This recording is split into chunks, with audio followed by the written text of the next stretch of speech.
શું તમે સિંધુ ભવન રોડ પર ક્યારેય તાજ કેલીની નીચે આ સ્ટોલ પર તમે ક્યારેય ફ્રાઈઝ ટ્રાય કરી છે?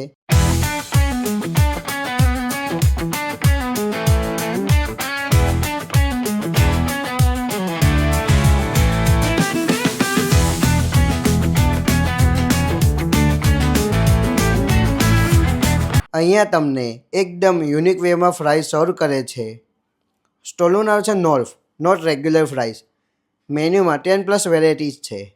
Every fries different taste because every fries is loaded with different sauce, veggies, toppings and cheese. મેં ટ્રાય કરી હતી paneer and peppermint and Mexican loaded fries. બંનેનો ટેસ્ટ એકદમ ડિફરન્ટ હતો. ચીઝ લવર માટે આ જગ્યા બેસ્ટ છે. તમે પણ એકવાર અહીંયા જરૂર ટ્રાય કરજો. ટાઈમિંગ છે 5 વાગ્યાથી લઈને 1 વાગ્યા સુધી.